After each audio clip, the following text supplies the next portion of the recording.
네, 신축년 새해를 앞두고 문재인 대통령이 법무부 장관을 포함해서 3개 부처 장관급 인사를 단행하는 등 인적 쇄신에 나섰습니다. 네, 초대 고위공직자 범죄수사처장에 지명된 김진욱 후보자는 오늘 첫 출근해 인사청문회 준비에 들어갔습니다. 관련 이슈 최창렬 용인대 통일대학원 원장, 조청래 전 국민의힘 여의도연구원 부원장과 함께 짚어보겠습니다. 어서 오십시오. 예. 신축년 새해를 앞두고 있는데 바뀌는 인사들이 많이 있습니다. 그래서 나눠봐야 될 얘기도 많은데 좀 나눠서 가도록 하죠. 먼저 법무부 장관 교체. 삼선의 박범계 의원입니다. 많이 거론이 됐었는데 예상대로 됐는데요. 박 후보자의 발탁을 어떻게 평가하시는지 먼저 최 교수님께 먼저 들어볼까요? 어떻게 평가하십니까? 박범계 의원으로 많이 예상이 됐었죠, 말씀처럼. 그리고 지난 10월 달이었죠, 국정감사 때. 네. 윤석열 검찰총장 국감 때 윤 총장가 상당히 날카로운 설전을 벌였었어요. 그리고 민주당 의원 출신이고 예. 현역 의원이니까 그리고 이제 비검찰 출신이라는 거 그런 게 몇 가지 이제 포인트인 것 같습니다. 그리고 이제 박범계 이제 후보자가 지난해 조국 사태 때부터 상당히 이제 검찰에 대해서 대입각을 세우고 검찰 개혁에 상당히 앞장선 이런 이제 분위기거든요. 그러니까 검찰 개혁을 완수하겠다는 이제 그 역할을 가지고 있는데. 문제는 이제 윤 총장과 어떤 관계를 이루어 나갈 것인가가 핵심인 것 같아요. 네네. 지금 이제 일각에서는 검찰 개혁을 또 지나치게 밀어붙이면 오히려 이게 역효과가 나지 않겠느냐 이런 얘기들을 하는 것이고 특히 문재인 대통령께서 하신 말씀이 법무부와 검찰의 어떤 협력 관계를 강조하셨거든요. 예. 아마 이제 그런 점을 의식할 것 같아요. 그러니까 지금 얘기되고 있는 게 검찰에서 아예 수사권을 배제한다. 뭐 그런 얘기가 있단 말이죠. 예. 근데 그런 관계가 되면 또 다시 이제 검찰과 좀 갈등이 생길 수 있을 것 같아요. 그러니까 검찰 개혁을 완수해 나가되 그리고 특히 공수처가 출범하니까 예. 공수처가 그야말로 권력에 대한 수사라든지 고위공직자 범죄에 대해서 정말 공정한 수사를 해 나가는 이런 것들을 잘해 나가는 것에 어떤 역할을 해야 되겠죠. 예. 법무부 장관으로서 아마 이런 것들 잘해 나간다면은 상당한 성과를 얻을 것이고. 예. 그렇지 않고 지나치게 또 친문 지지자들 의식하는 검찰 개혁만 몰두한다면 그건 진정한 검찰 개혁이 아니라는 판단을 할 수가 있는 것이거든요. 그러니까 제가 보기엔 박범계 의원이 정치인 출신이고 물론 추미애 장관도 정치인 출신이었습니다만 네. 최근에 나타난 여러 가지 갈등들을 잘 알고 있을 겁니다 아마. 따라서 검찰과의 관계도 좀 협력 관계를 유지하면서 그러면서 이따 검찰과 법무부의 조직을 다진다 아마 그런 쪽으로 가지 않을까 이렇게 생각합니다. 예. 그리고 마찬가지의 질문을 드려야 될 것 같습니다. 조 부원장께도 박범계 의원 내정에 대해서 어떻게 평가하시는지 좀 들어보겠습니다. 문재인 대통령의 국정 운영에 대한 국민의 지금 비판 수위가 엄청 높아지고 있는데도 불구하고 국정 기조를 그대로 끌고 가겠다. 원래대로 가겠다. 이거를 저는 그 의지를 표현한 거라고 봅니다. 네. 특히 이제 그 검찰 개혁에 대한 수위 조절을 하지 않겠다. 그 고삐를 놓지 않겠다고 한 것이고요. 집권 말기로 가면서 제가 볼 때는 친인회각 형태로 대통령의 그 통치력을 더 강화하는 방식으로 지금 가고 있는 그 일련의 상황 속에 놓여져 있고요. 제가 좀 우려를 하는 것은 사실 내년에 서울시장, 부산시장 선거와 같은 굵직한 선거가 있습니다. 이거 내후년에는 대통령 선거가 있는데 선거와 관련된 장관, 행정안전부 장관도 대통령 측근의 정치인을 앉히셨고요. 그다음 법무부 장관도 대통령 측근의 정치인을 앉히신 겁니다. 제가 볼 때는 이런 인사는 좀 부적절하다.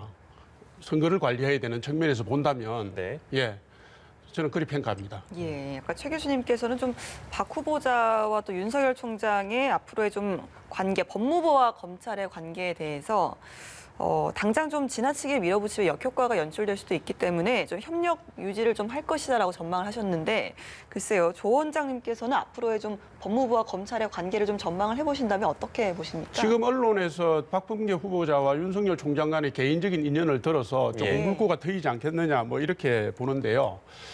지금 검찰개혁과 관련된 것은 1년 내내 윤석열 총장 찍어내기를 하려다가 지금 그게 실패로 돌아가고 난 뒤에 지금 수사권과 기소권을 분리시키는 방향 등의 제도 개혁으로 가고 있지 않습니까? 그러니까 이런 상황에서 뭐 윤석열 총장에 대한 압박은 수위 조절에 들어갈 거다. 저는 그렇게 보는 것이고요. 그런 측면에서 볼 때 그 박범계 후보자와 윤석열 총장의 사적인 인연이 작용할 수 있다 이렇게 봅니다. 다만 지금 검경 수사권 뭐 기능 조정하고 권력기관 기능 조정의 측면을 보면 이게 검찰이든 경찰이든 국정원이든 조직의 핵심을 건드리는 논의가 불가피하거든요. 네. 그 핵심을 건드리는 논의가 불가피하다는 측면에서 보면 표면적으로는 유화적으로 가더라도 내부적으로는 마찰을 충돌을 피할 수 없을 거다. 예. 저는 그렇게 봅니다. 네, 당장 그 1월에 검찰 인사가 기다리고 있는 그런 상황인데 청문회 거치고 빨리 임명이 되더라도 이제 1월입니다. 그래서 검찰 인사가 제대로 이루어질 수 있을까? 뭐 이제 이런 거에 대한 좀 걱정이 있는 것 같아요. 어떻게 좀 평가하세요? 그래서 검찰 인사가 이제 곧 있을 거니까 박범계 의원이 만약에 이제 장관으로 임명이 된다면 네네네. 검찰 인사를 어떻게 잘 유연하게 마무리할 것인가가 1차 관문일 겁니다, 아마. 아무래도 검찰 개혁을 마무리하기 위해서는 조금 윤 총장이 보기에 불편한 인사가 있을 수가 있거든요. 근데 이러한 부분들이 이제 또 윤 총장과의 갈등 요인이 될 수 있는 거란 말이죠. 추미애 장관의 경우에 1월 달에 이제 취임하고 난 다음에 몇 번에 걸친 인사가 있었어요. 검찰 인사가. 그때 윤 총장과 많이 갈등했었거든요. 대립을 많이 했고. 네. 과도하게 윤 총장 인맥을 이제 배제했다 이런 평가를 많이 받았어요. 그에 뭐 법무장관이 어느 정도 자신의 어떤 그런 의지를 관철할 수 있는 것인데 이 정도가 과도할 때 이게 지나치게 어떤 진영을 의식하는 게 아니야 이런 비판에 직면할 수가 있는 거거든요. 네. 그러니까 이번에 만약에 취임하게 된다면 검찰 인사를 어떻게 할 것이냐가 관건인데 저는 역시 이 검찰 개혁이라는 거는 인사도 인사입니다만 일단 아까 우리 조 원장께서 말씀하신 것처럼 기본적으로 검경의 수사권 조정을 어떻게 잘 마무리해서 안착시키느냐가 1차 과제인 것이고 네. 그다음에 고위공직자범죄수사처가 정말 명칭에 걸맞게 정치적 중립과 독립을 해나갈 수 있느냐거든요. 이렇게 하는 게 진정한 검찰 개혁이거든요. 예. 아마 이제 이 박범계 의원이 만약에 장관으로 임명이 된다면 이런 것들 인식한다면 검찰 인사를 예. 무리한 평가를 받을 필요가 없다는 생각해요. 네네. 그렇지 않고 여전히 추미애 장관 시절처럼 검찰 인사에서 완전히 이제 윤 총장의 또 이제 인맥을 완전히 배제하는 쪽으로 간다든지 네네. 그렇게 된다면 저는 그 조치는 그렇게 그 문재인 대통령에게도 그렇고 예. 이 검경 수사권 조정에도 그렇고 검찰 개혁에도 그렇게 플러스가 안 된다고 보거든요. 예. 그 역시 중요한 거는 긴 안목으로 호흡을 좀 길게 가지고 가면서 제도적으로 검찰 개혁을 안착시켜야 되는 것이거든요. 그것의 상징이 공수처의 출범이거든요. 예. 아마 그걸 잘 인식하고 있을 겁니다, 아마.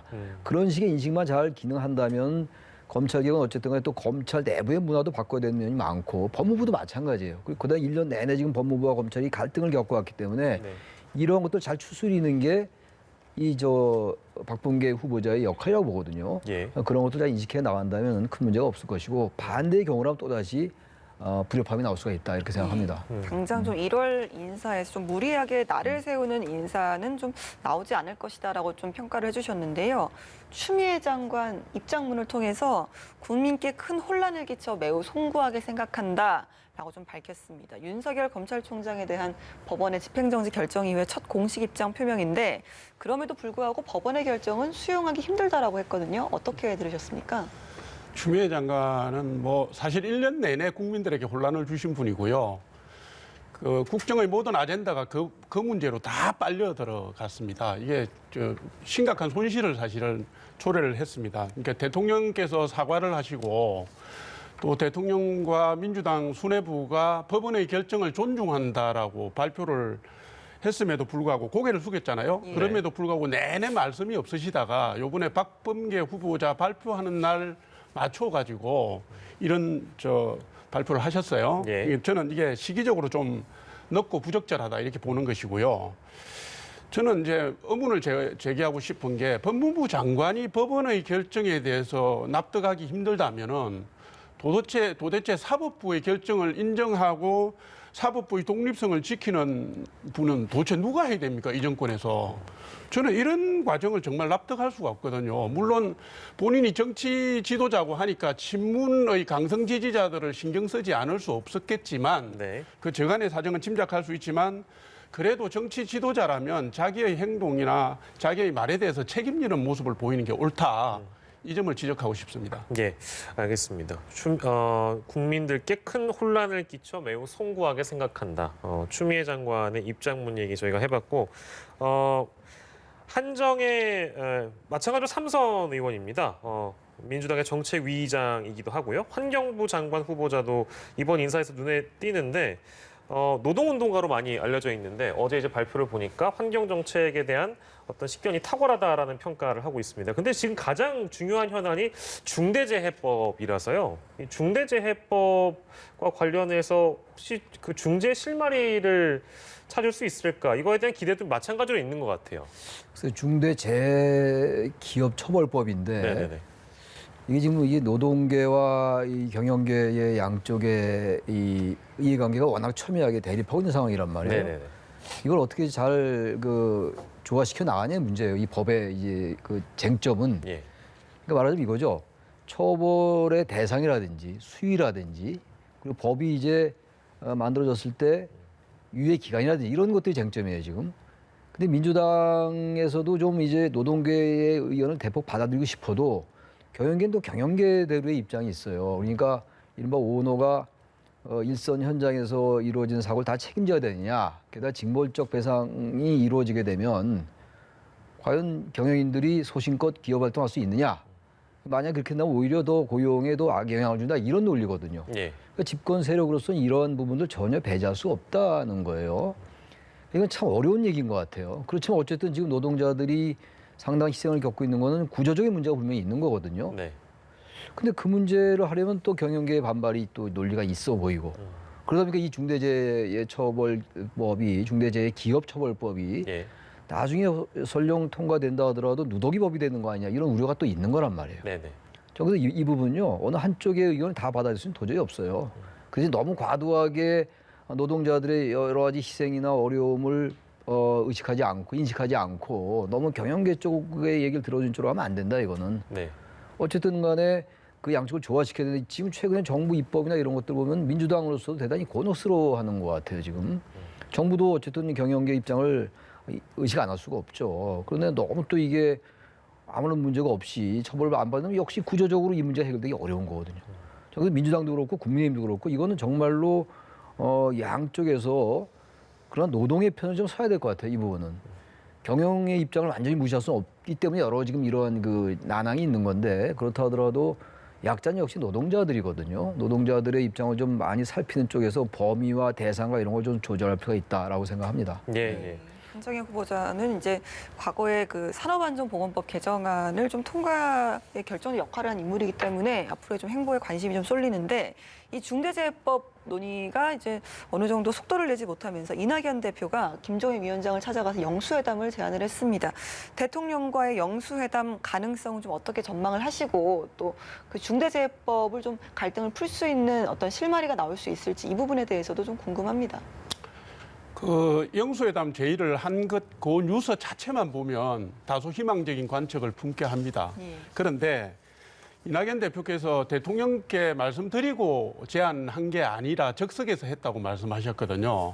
그런데 제가 볼 때는 대통령과 영수회담을 적석에서 그렇게 청와대와 논의 없이 청와대가 직접 제안한 것도 아니고 내부 조율을 거친 것도 아니고 그런 식으로 불쑥 던지는 것은 제가 볼 때 이게 적절한 지금 그게 아니거든요. 게다가 작년부터 지금까지 말할 것도 없이 정기국회 내내 민주당이 법률안을 일방적으로 통과시키고 공수처법에는 그다음에 야당의 거부권도 삭제해서 단독 처리하고 그다음에 최근에 그 장관 청문회에서 보면은 야간의 부적절하다는 의견이나 이런 지적을 전혀 받아들이지 않고 일방적으로 인사청문 경과 보고서 해가지고 다 통과시키고 임명했잖아요.